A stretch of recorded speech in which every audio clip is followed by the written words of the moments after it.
Biosecurity is crucial to the beef industry because a major animal disease outbreak could be devastating not only to an individual operation, but to the entire beef supply chain. So, what can you do to help protect your herd? Joining us now is Dr. Julia Herman, Beef Cattle Specialist Veterinarian at NCBA. Dr. Herman, thanks for coming to the show. And I guess first question I would ask is do you believe cattle producers are spending as much time and focus as we should on biosecurity?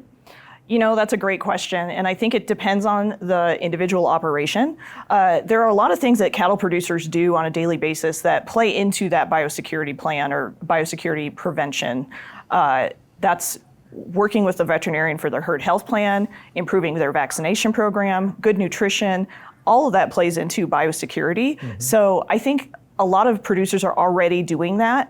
I think sometimes we get complacent, and I think we need to critically evaluate what we're doing on a daily basis and, you know, honestly, what can we improve? Mm-hmm. I think this is something we can always be improving upon. Mm-hmm. And so while we are doing good things now, we can always be better in the area of biosecurity.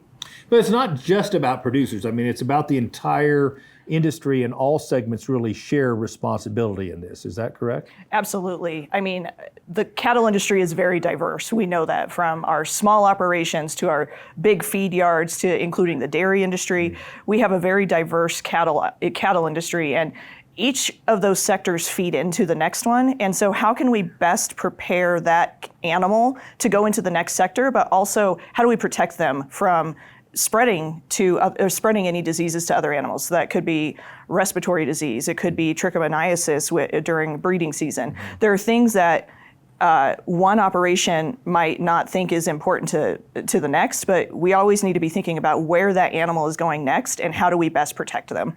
So what are some considerations that I as a producer should take into account as I develop my own biosecurity plan? I think, so customizing that plan to whatever your operation is. Your operation is not going to be the same as somebody in Tennessee or down in Florida. Mm-hmm. Customizing it to your specific operation and really evaluating all the different risks that might be coming onto or off your farm. Mm-hmm. So that could be animal movement coming in, like your new bulls that you're bringing in. Are you quarantining them before you put them with the home herd?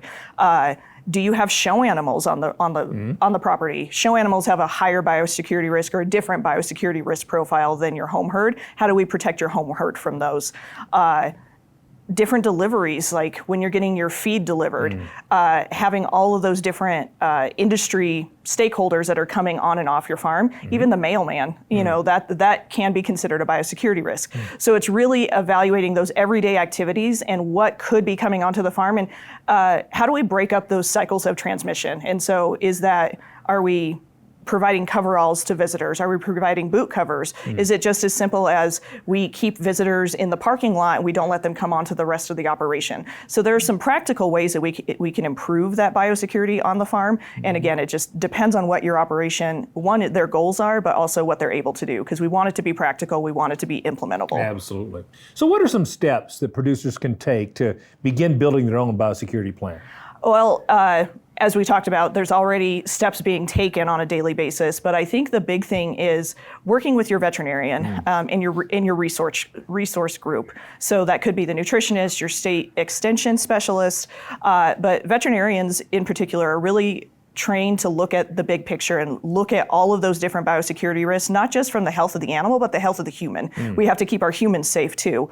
And so when we sit down and develop a herd health plan with the veterinarian, biosecurity goes hand in hand in that. And I think the other thing to think about, biosecurity doesn't work in a vacuum. I mean, it applies to herd health, it applies to an emergency action plan. A lot of these steps can be applicable to a lot of different aspects of the operation.